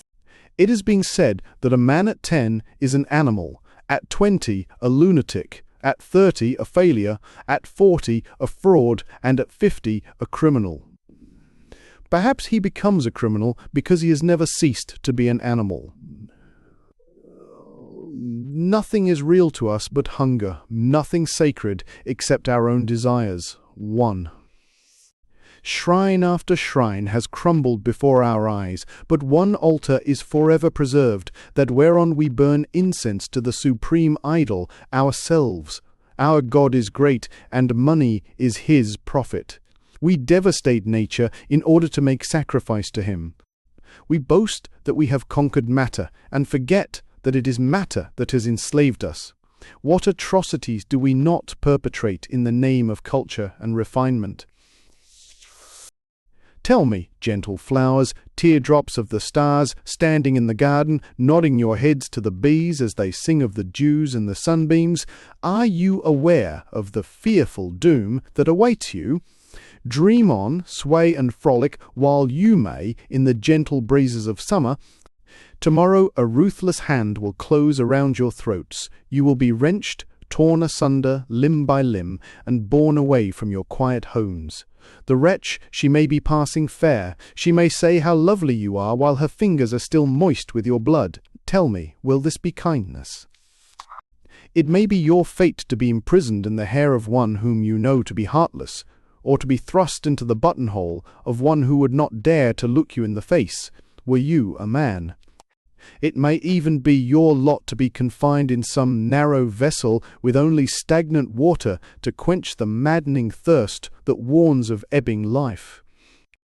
Flowers, if you were in the land of the Mikado, you might sometime meet a dread personage armed with scissors and a tiny saw. He would call himself a master of flowers. He would claim the rights of a doctor, and you would instinctively hate him, for you know a doctor always seeks to prolong the troubles of his victims. He would cut, bend, and twist you into those impossible positions which he thinks it proper that you should assume. He would contort your muscles and dislocate your bones like any osteopath. He would burn you with red-hot coals to stop your bleeding and thrust wires into you to assist your circulation. He would diet you with salt, vinegar, alum, and sometimes vitriol. Boiling water would be poured on your feet when you seemed ready to faint. It would be his boast that he could keep life within you for 2 or more weeks longer than would have been possible without his treatment. Would you not have preferred to have been killed at once when you were first captured? What were the crimes you must have committed during your past incarnation to warrant such punishment in this? The wanton waste of flowers among Western communities is even more appalling than the way they are treated by Eastern flower masters. The number of flowers cut daily to adorn the ballrooms and banquet tables of Europe and America, to be thrown away on the morrow, must be something enormous. If strung together, they might garland a continent. Beside this utter carelessness of life, the guilt of the flower master becomes insignificant.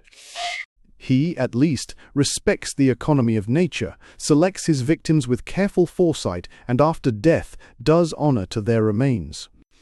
In the West, the display of flowers seems to be a part of the pageantry of wealth, the fancy of a moment. Whither do they all go, these flowers, when the revelry is over? Nothing is more pitiful than to see a faded flower remorselessly flung upon a dung heap. Why were the flowers born so beautiful and yet so hapless? Insects can sting, and even the meekest of beasts will fight when brought to bay.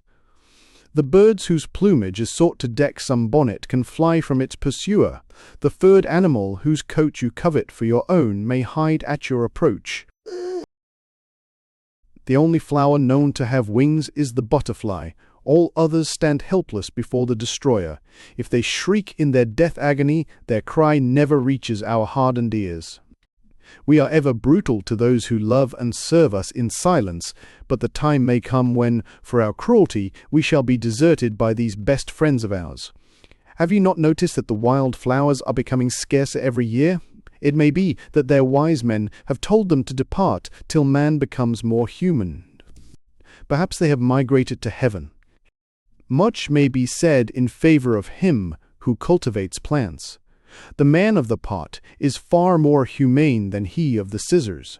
We watch with delight his concern about water and sunshine, his feuds with parasites, his horror of frosts, his anxiety when the buds come slowly, his rapture when the leaves attain their luster.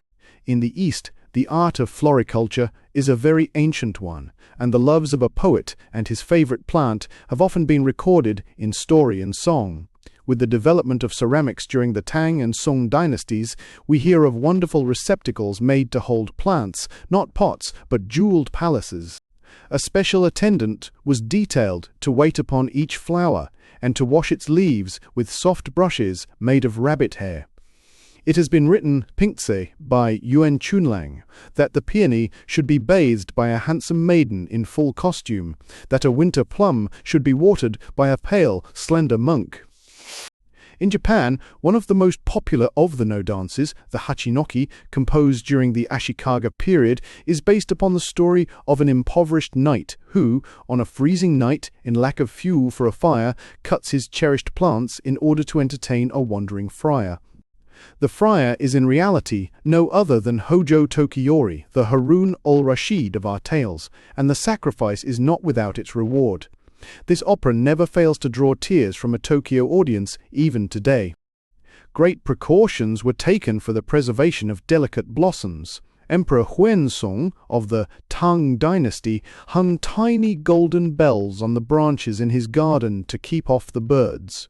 He it was who went off in the springtime with his court musicians to gladden the flowers with soft music.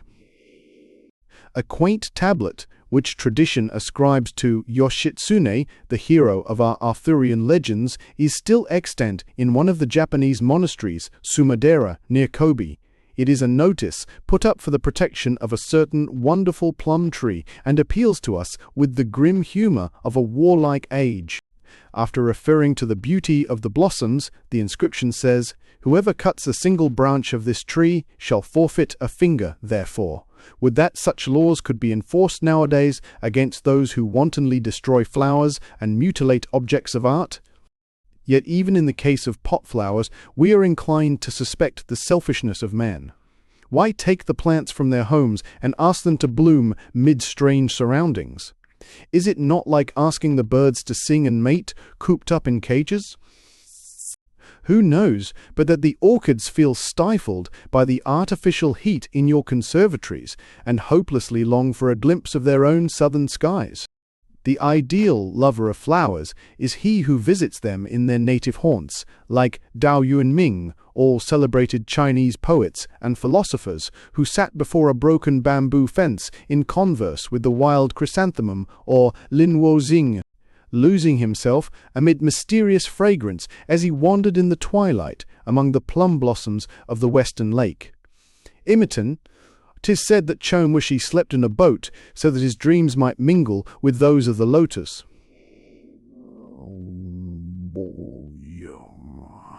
It was the same spirit which moved the Empress Komio, one of our most renowned Nara sovereigns, as she sang, "If I pluck thee, my hand will defile thee, O flower. Standing in the meadows as thou art, I offer thee to the Buddhas of the past, of the present, of the future." However, let us not be too sentimental. Let us be less luxurious but more magnificent, said Lao Tse. Heaven and earth are pitiless, said Kobodaishi. Flow, flow, flow, flow. The current of life is ever onward. Die, die, die, die. Death comes to all. Destruction faces us wherever we turn. Destruction below and above. Destruction behind and before. Change is the only eternal. Why not as welcome death as life? They are but counterparts one of the other, the night and day of Brahma. Through the disintegration of the old, recreation becomes possible. We have worshipped death, the relentless goddess of mercy, under many different names. It was the shadow of the all-devouring that the Geibers greeted in the fire. It is the icy purism of the sword soul before which Shinto Japan prostrates herself even today. The mystic fire consumes our weakness. The sacred sword cleaves the bondage of desire. From our ashes springs the phoenix of celestial hope. Out of the freedom comes a higher realization of manhood. Why not destroy flowers, if thereby we can evolve new forms ennobling the world idea? We only ask them to join in our sacrifice to the beautiful. We shall atone for the deed by consecrating ourselves to purity and simplicity.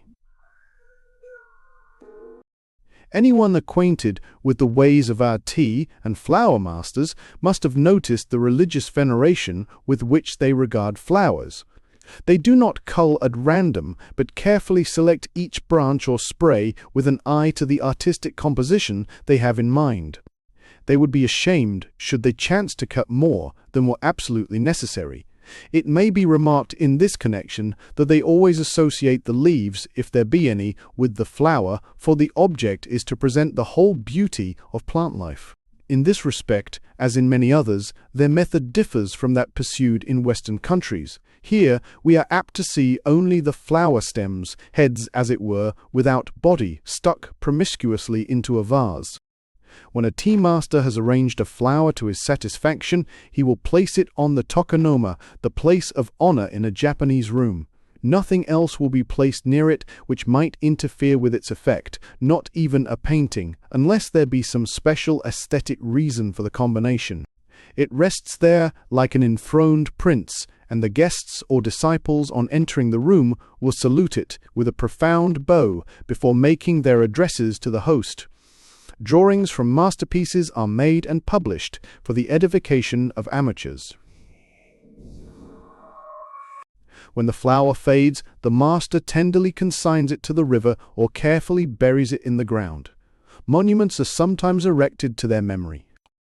The birth of the art of flower arrangement seems to be simultaneous with that of teaism in the 15th century. Our legends ascribe the first flower arrangement to those early Buddhist saints who gathered the flowers strewn by the storm and, in their infinite solicitude for all living things, placed them in vessels of water. It is said that Soami, the great painter and connoisseur of the court of Ashikaga Yoshimasa, was one of the earliest adepts at it. Juko, the tea master, was one of his pupils, as was also Seno, the founder of the house of Ikenobo, a family as illustrious in the annals of flowers as was that of the Kanos in painting. With the perfecting of the tea ritual under Rikyū in the latter part of the 16th century, flower arrangement also attains its full growth.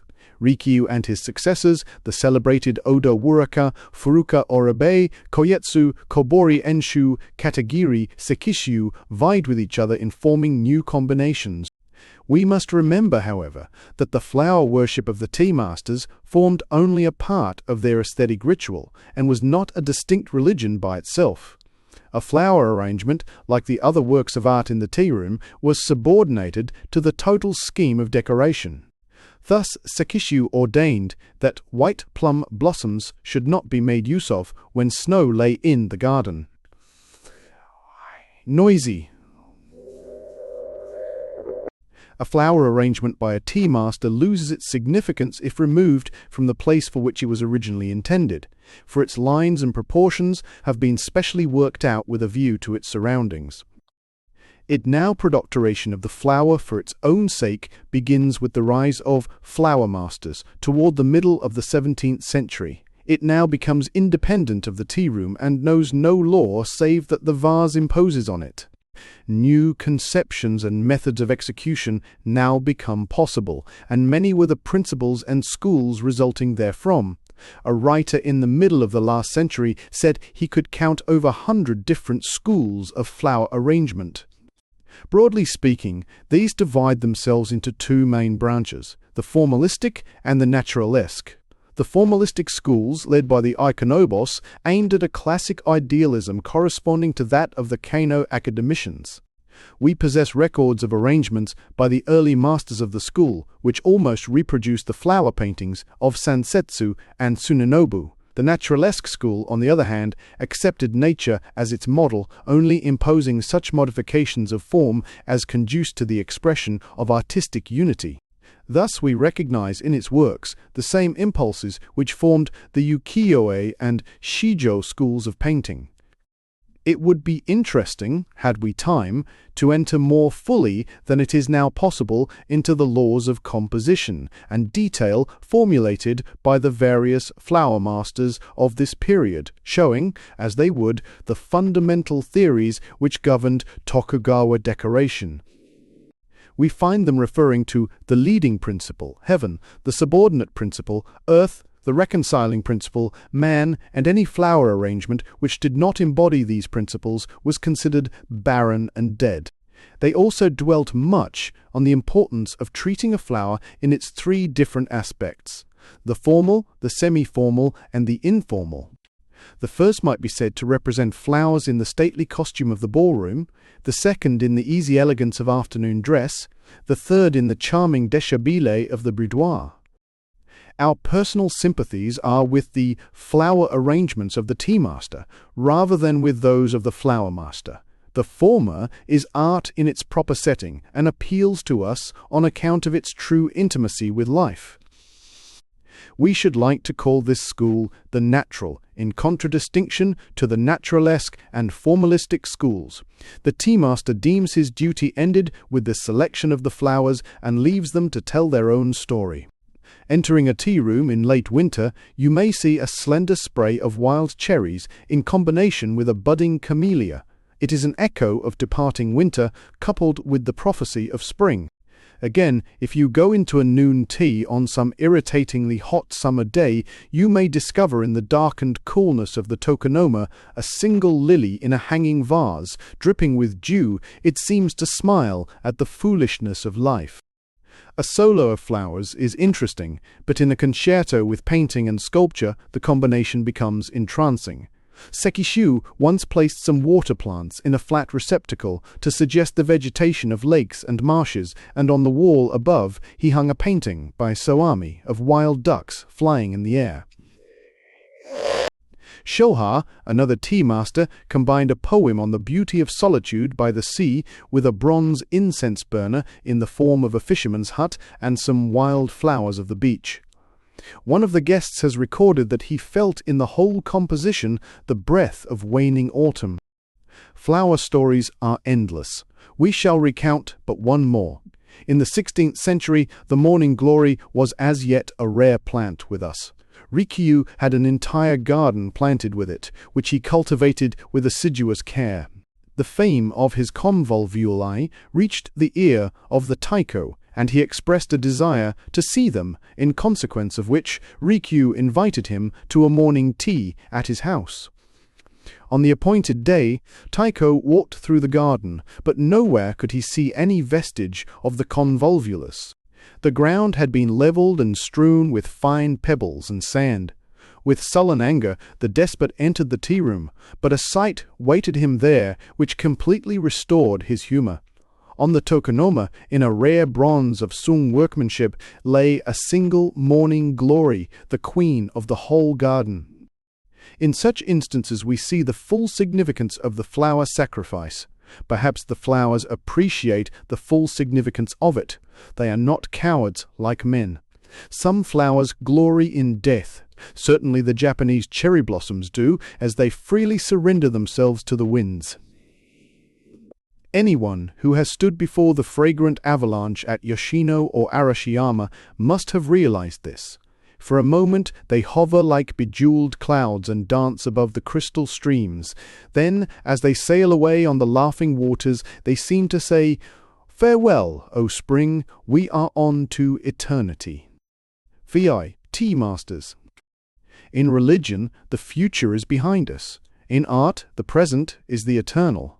The tea masters held that real appreciation of art is only possible to those who make of it a living influence.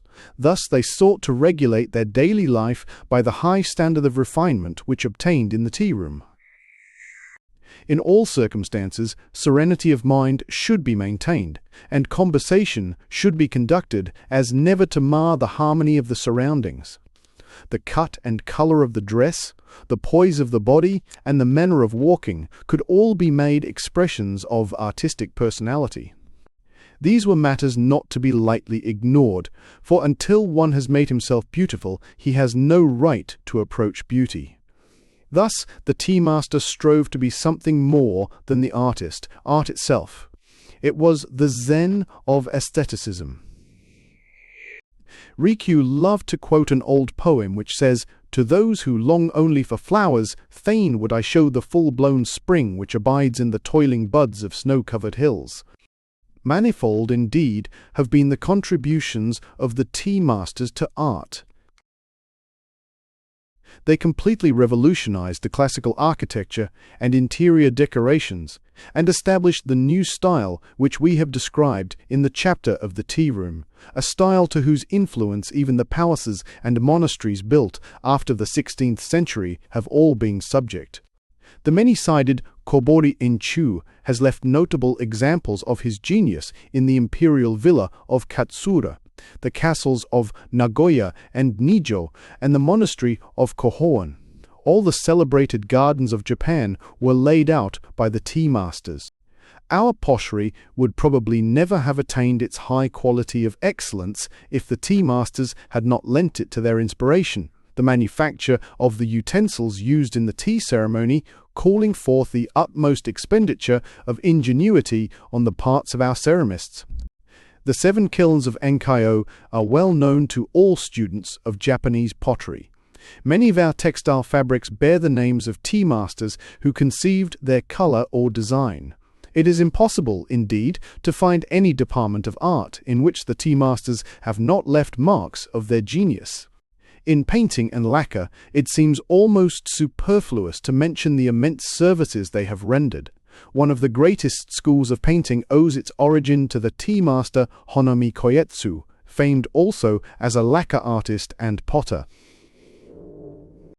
Beside his works, the splendid creation of his grandson Koho and of his grandnephews Korin and Kanzan almost fall into the shade. The whole Korin school, as it is generally designated, is an expression of teaism. In the broad lines of this school, we seem to find the vitality of nature herself. Great as has been the influence of the tea masters in the field of art, it is as nothing compared to that which they have exerted on the conduct of life. Not only in the usages of polite society, but also in the arrangement of all our domestic details, do we feel the presence of the tea masters. Many of our delicate dishes, as well as our way of serving food, are their inventions. They have taught us to dress only in garments of sober colors. They have instructed us in the proper spirit in which to approach flowers. They have given emphasis to our natural love of simplicity and shown us the beauty of humility. In fact, through their teachings, tea has entered the life of the people. Those of us who know not the secret of properly regulating our own existence on this tumultuous sea of foolish troubles which we call life, are constantly in a state of misery while vainly trying to appear happy and contented. We stagger in the attempt to keep our moral equilibrium and see forerunners of the tempest in every cloud that floats on the horizon. Yet there is joy and beauty in the roll of billows as they sweep outward toward eternity. Why not enter into their spirit, or, like Lietzi, ride upon the hurricane itself? He only who has lived with the beautiful can die beautifully. The last moments of the great tea-masters were as full of exquisite refinement as had been their lives. Seeking always to be in harmony with the great rhythm of the universe, they were ever prepared to enter the unknown. The last tea of Rikyū will stand forth forever as the acme of tragic grandeur. Long had been the friendship between Rikyū and the Taiko Hideyoshi, and high the estimation in which the great warrior held the tea-master. But the friendship of a despot is ever a dangerous honor. It was an age rife with treachery, and men trusted not even their nearest kin. Rikyū was no servile courtier, and had often dared to differ in argument with his fierce patron. Taking advantage of the coldness which had for some time existed between the Taiko and Rikyū, the enemies of the latter accused him of being implicated in a conspiracy to poison the despot. It was whispered to Hideyoshi that the fatal potion was to be administered to him with a cup of the green beverage prepared by the tea-master. With Hideyoshi's suspicion was sufficient ground for instant execution, and there was no appeal from the will of the angry ruler. One privilege alone was granted to the condemned, the honor of dying by his own hand. On the day destined for his self-immolation, Rikyū invited his chief disciples to a last tea ceremony. Mournfully at the appointed time, the guests met at the portico. As they look into the garden path, the trees seem to shudder, and in the rustling of their leaves are heard the whispers of homeless ghosts. Like solemn sentinels before the gates of Hades stand the grey stone lanterns. A wave of rare incense is wafted from the tea-room. It is the summons which bids the guests to enter. One by one they advance and take their places. In the tokonoma hangs a keikimon, a wonderful writing by an ancient monk dealing with the evanescence of all earthly things. The singing kettle, as it boils over the brazier, sounds like some cicada pouring forth his woes to departing summer. Each in turn is served with tea, and each in turn silently drains his cup, the host last of all. According to established etiquette, the chief guest now asks permission to examine the tea equipage. Rikyū places the various articles before them with the kakemono. After all have expressed admiration of their beauty, Rikyū presents one of them to each of the assembled company as a souvenir. The bowl alone he keeps. Never again shall this cup, polluted by the lips of misfortune, be used by man. He speaks and breaks the vessel into fragments. Hola. The ceremony is over. The guests, with difficulty restraining their tears, take their last farewell and leave the room. One only, the nearest and dearest, is requested to remain and witness the end. Rikyū then removes his tea gown and carefully folds it upon the mat, thereby disclosing the immaculate white death robe which it had hitherto concealed. Tenderly he gazes on the shining blade of the fatal dagger, and in exquisite verse thus addresses it. Welcome to thee, O sword of eternity! Through Buddha and through Dharma alike thou hast cleft thy way. With a smile upon his face, Rikyū passed forth into the unknown. Thanks for listening to The Book of Tea by Kakuzo Okakura.